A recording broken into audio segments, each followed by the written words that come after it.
एक दिन का जिक्र है, नारद बाबा ने उठाई वीणा और मथुरा नगरी की तरफ जा रहे हैं। श्रीमन नारायण नारायण हरि हरि, श्रीमन नारायण नारायण हरि हरि, श्रीमन नारायण नारायण हरि हरि, भगवान नारायण नारायण हरि हरि। जो नारायण नाम लेती है, जो नारायण नाम लेती है, जो नारायण नाम लेती है, जो नारायण नाम लेती है, पाप होती सब नारायण, श्रीमन नारायण नारायण हरि हरि, श्रीमन नारायण नारायण हरि हरि, भगवान नारायण नारायण हरि हरि। भगवान नारायण नारायण हरि हरि।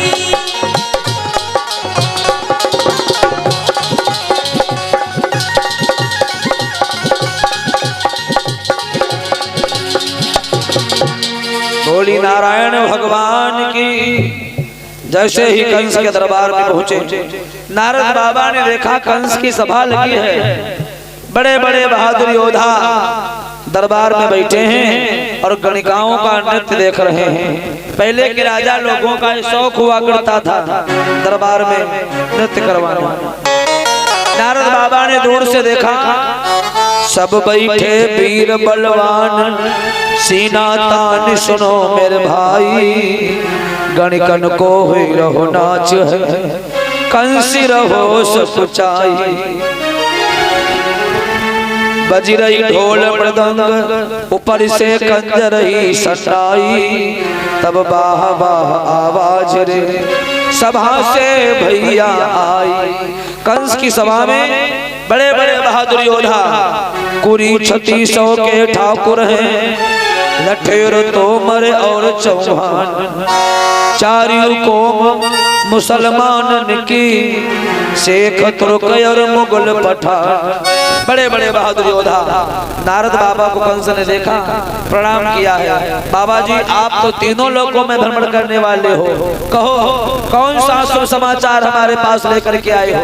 तो नारद बाबा ने मालूम क्या कहा, बोले राजन दिन दिन तेरी क्यों दशा बिगड़ती जाती है,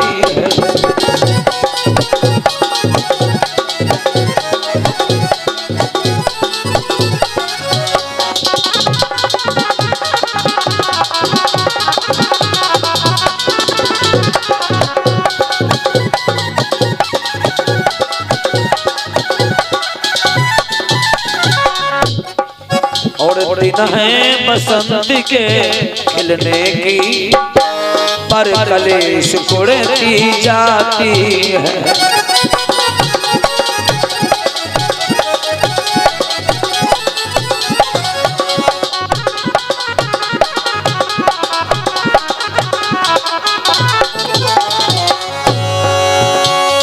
जाहिर में कोई बात नहीं, पर शौक साफ दिखलाता, और फूलों की तरह फूला मुँह क्यों दिन दिन कुमलाता जाता है।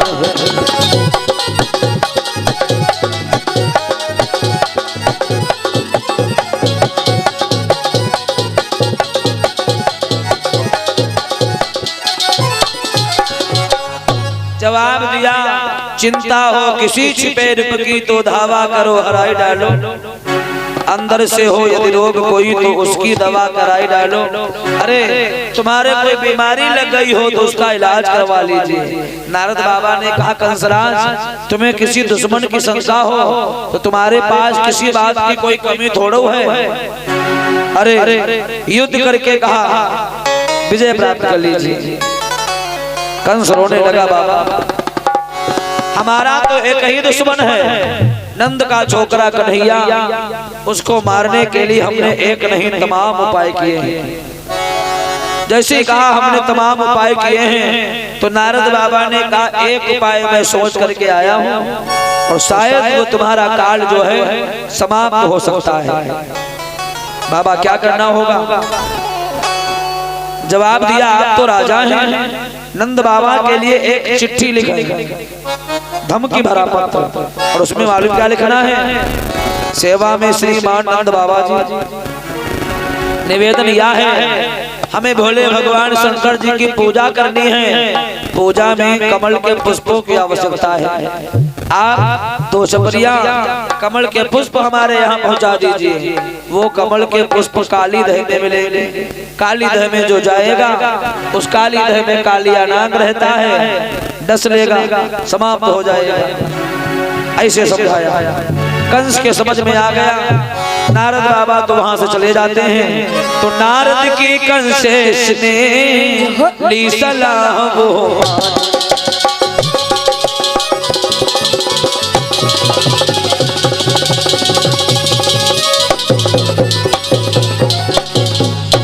नारद की कंसेश ने ली सलाह वो मान, गया नंद के नाम पर उसी समय पर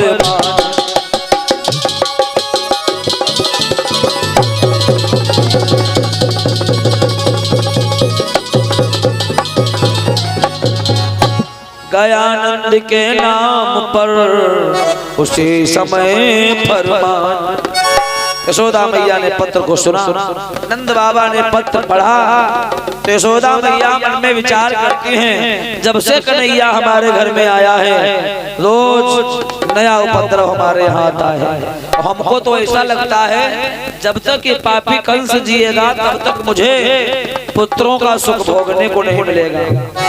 यशोदा मैया कहती हैं, जब तक जीवित कंस कसाई,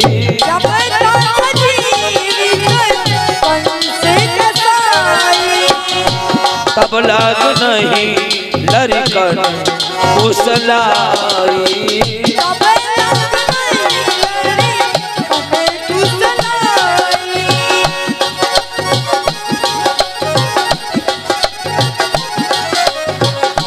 जब तक जीवित कंस कसाई, जब तक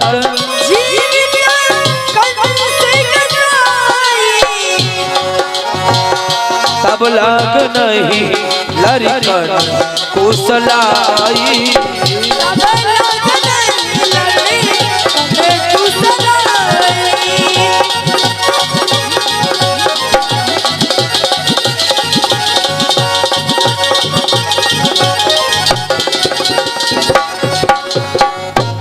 जब तक ये पापी कंस जिएगा तब तक मुझे पुत्रों का सुख भोगने को नहीं मिलेगा। ऐसा संकेत मिलता है शाम के समय भगवान कन्हैया जैसे ही गाँव में बछड़ा बछिया चराने के बाद वापस आते हैं तो क्या देखा? भगवान कन्हैया ने जो कहा था, मैया आप चाहे जितने ही बड़े कार्य में काहे ना व्यस्त हो, लेकिन जिस समय मैं माखन मांगूंगा तो हर कार्य बंद करने के बाद तुम्हें माखन देना पड़ेगा। आज भगवान कन्हैया माखन मांग रहे हैं। मांगी रहो माखन रोटी गोपाल भैया, मांगी रहो माखन रोटी गोपाल भैया,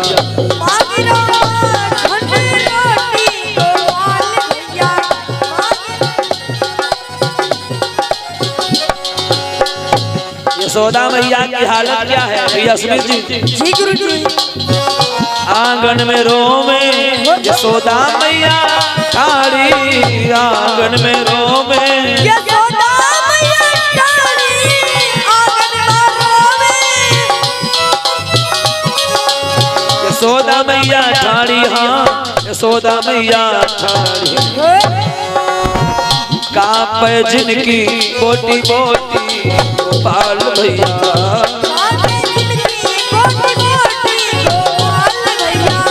मांगी रहो माखन रोटी गोपाल भैया,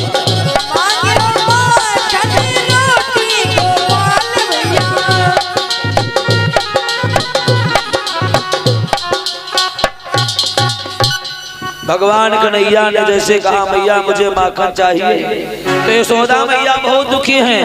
यशोदा मैया ने कहा कन्हैया, मैया बोली खा ले बेटा, अंतिम दिन माखन मिश्री को, कल से क्या पता हमें लाला तरसना पड़ेगा भाजी को।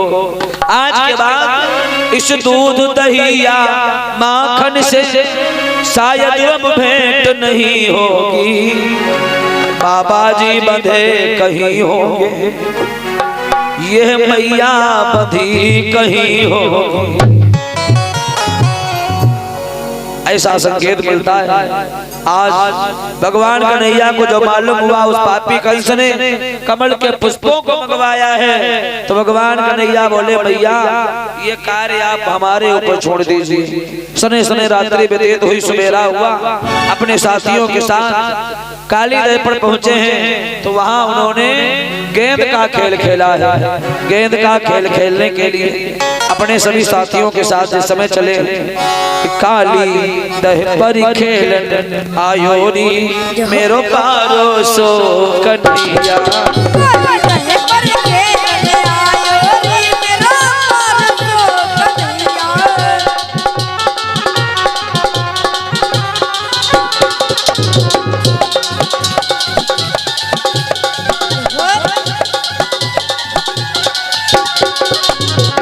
पारो सो कन्हैया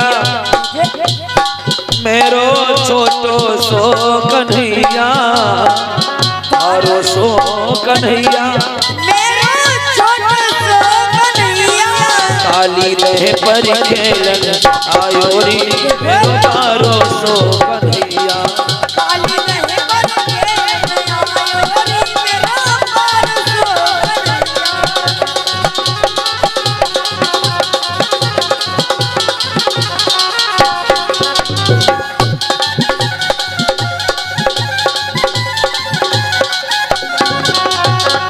काहे की पट गेंद बनी है, काहे की पट गेंद, काहे की पट गेंद बनी है, काहे को डंडा लायोरी मेरो पारो सो कन्हैया, काहे को डंडा लायोरी मेरो पारो सो कन्हैया।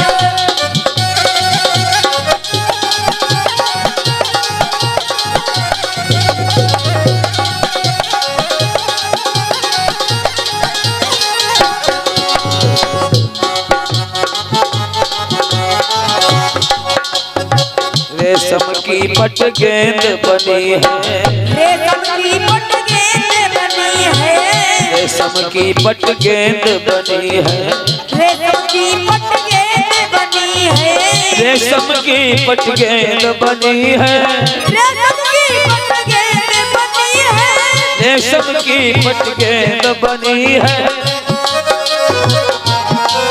चंदन को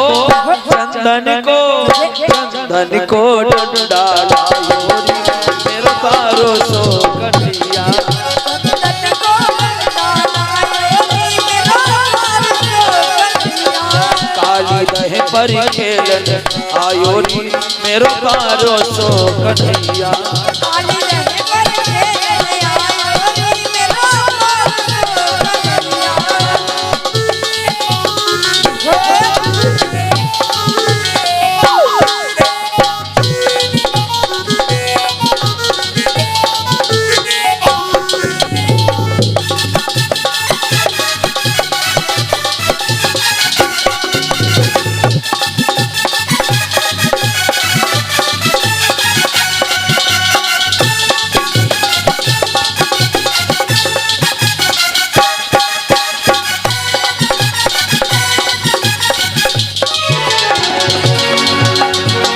बोली कन्हैया लाल की। भगवान कन्हैया जैसे ही काली नदी के किनारे पहुंचते हैं भाई लोगों, वहां पर गेंद का खेल प्रारंभ किया है। श्री सुखदेव जी महाराज कहते हैं महात्माओं, भगवान कन्हैया ने खेल खेल में गेंद वो दी यमुना में डाल, उसे देख रोने लगा दामाना में ग्वाल। दामाना में ग्वाला, उसे देख रोने लगा दामा नामी ग्वाल। भगवान कन्हैया के कमर से लिपट जाता है। अब वो दामा नामी ग्वाला भाई लोगों को चिल्लाने लगता है। भगवान कन्हैया से कहता है, झटी झपटी पकड़ कृष्ण की कमर, बोला मत बहला दो मोहन, यदि अपना भला चाहते हो तो गेंद अभी ला दो मोहन।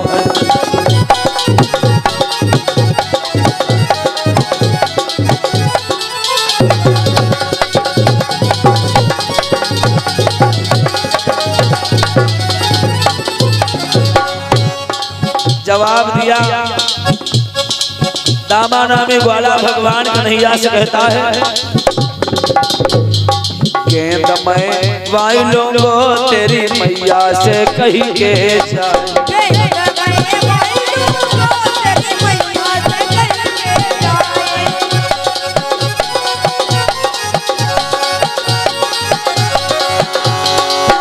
अरे दामा भैया, हाँ कन्हैया, गेंद मिलने वाली नहीं है।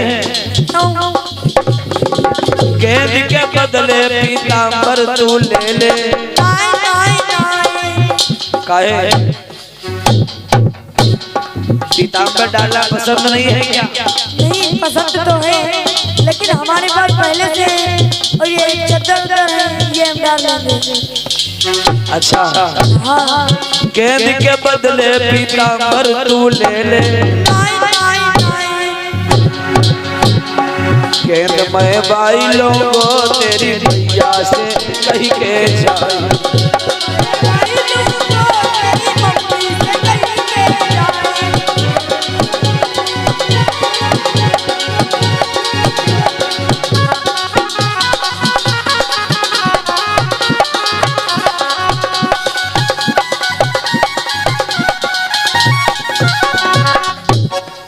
दामा, हाँ कन्हैया, गेंद के बदले गौवे तू ले ले। काहे गौवे पालना पसंद नहीं है क्या? नहीं पसंद तो है, हमारे पास पहले से भी है और ये घूम रही है, इनका क्या होगा? उन्हें ये पकड़ लेंगे। अच्छा हाँ, गेंद के बदले गौवे तू ले ले। गेंद मैं बाई लूंगो तेरी मैया से कही के जाए।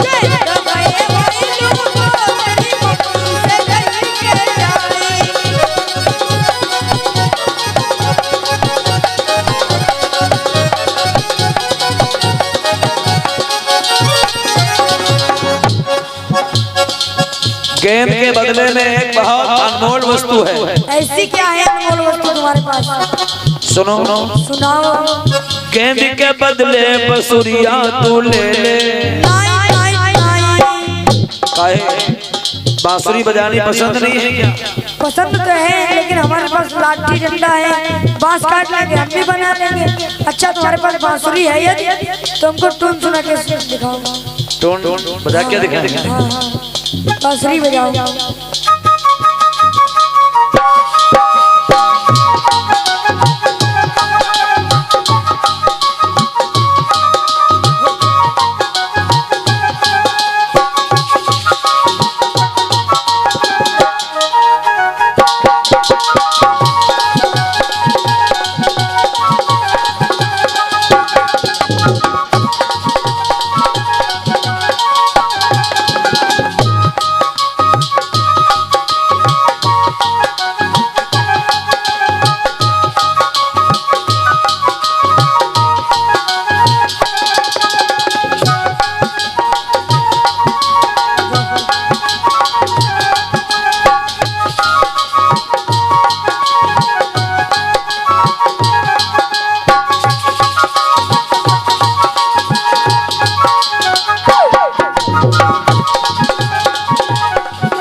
ऐसा संकेत मिलता है। वो दामा नामी ग्वाला नहीं मानता है। भगवान कन्हैया कदम के पेड़ के ऊपर चढ़ जाते हैं और जैसे ही काली देव में प्रवेश किया है भाई लोगों, कालिया नांग उस समय सो रहा है। नांगनी सेवा में लगी है।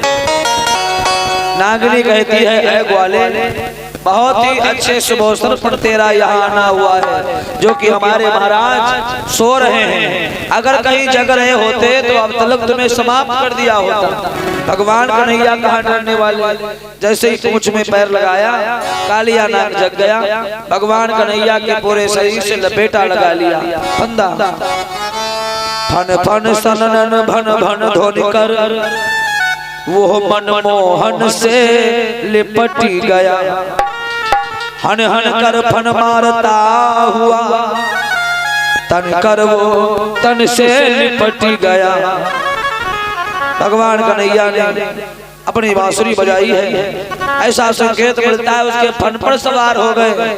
हमारे भारतीय विद्वानों ने लिखा, बंसी बाजी श्याम की मोहे तीनों लोग, तो वही तीनों मोहे नहीं बसत कवन से लोग। भागवत में ऐसा वर्णन है, एक कंसा एक कंसनी एक कंसा के माए, ये तीनों मोहे नहीं रहे मधुपुरी माए। एक प्रमाण और मिलता है, कमठ काठ अहिती निजे धरे भूमि को भार, गरिए तीनों मोहते होती पृथ्वी छार। एक और इसका जवाब मिला है, भगवान कन्हैया ने जब बांसुरी बजाई थी तो वो तीन लोग मोहित नहीं हुए थे। वो कौन है? राम आकाशित सिर बिना शेष नाग श्रुतहीन, निद्रा बस मुचकुंद जी यही नहीं मोहे। राम आकाश में स्थित है, जिसका सर अलग है परीक्षित जी, धड़ अलग है, और जिसके सर ही नहीं लगा होगा तो के कान पीठी थोड़ो न लगे होंगे। जब कान नहीं लगे होंगे तो सुनाई नहीं पड़ेगा। कहते हैं राहु ने भगवान कन्हैया की बांसुरी को नहीं सुना, इसलिए वो मोहित नहीं हुआ था। शेष नाग श्रुतिहीन, श्रुति माने होते कान। शेष भगवान ने भी बांसुरी को नहीं सुना, इसलिए वो भी नहीं मोहित हुए थे। इधर धौलागिरी गुफा में मांधाता के पुत्र मुचकुंद महाराज जी सो रहे थे, और जो सो रहा हो उसके सामने चाहे जैसा म्यूजिक बजा हो वो सुनेगा नहीं तो आकर्षित नहीं होगा। इसलिए निद्रा बस मुचकुंद जी यही नहीं मोहे तीन। कालिया नाग प्रार्थना करता है, नागनी प्रार्थना करती है, हमारे महाराज को कहीं समाप्त मत कर देना। ऐसा संकेत मिलता है। भगवान कन्हैया से कहा, तुम्हारा यहाँ कैसे आना हुआ?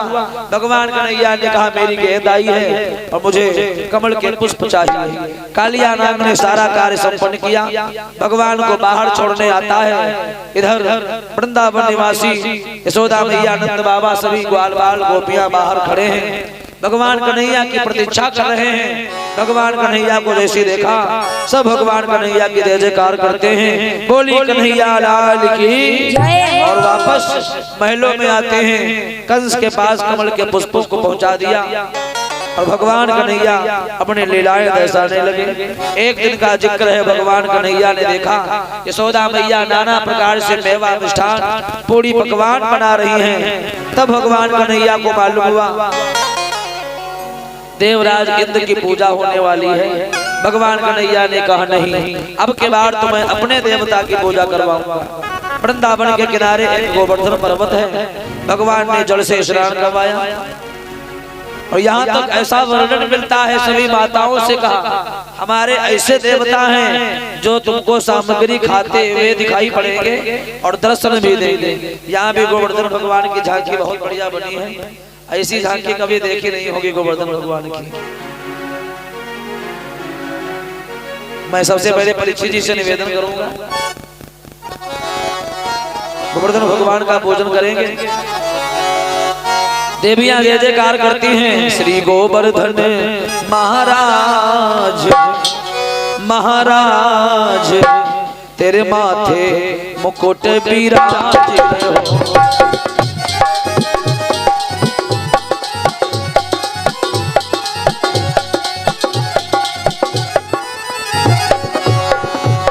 बोलिए गोवर्धन भगवान की।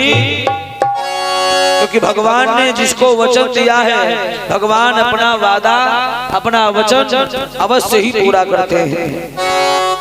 त्रेता युग में जब लंका में युद्ध करने जा रहे थे, तो जिस समय समुद्र में पुल बनवाया गया, तो ये गोवर्धन पर्वत जा रहा था, लेकिन तब तक पुल बन गया वहां, तब ये रोने लगा। आहाई मंद में अवसर चूका, अजहुन हृदय होती दुई टूका। तब भगवान ने इसे आशीर्वाद दिया था, तुमने हमारे प्रति आंसू क्या बहाए हैं, आगे आने वाले द्वापर युग में हम तुम्हारी पूजा करवा देंगे। आज वही भगवान श्री राम कृष्ण बने हैं और गोवर्धन भगवान के पास जाते हैं। सभी गोपियां सभी देवियां प्रार्थना करती हैं, खीर पूरी की बढ़िया व्यवस्था, मेवा मिष्ठान की बढ़िया व्यवस्था।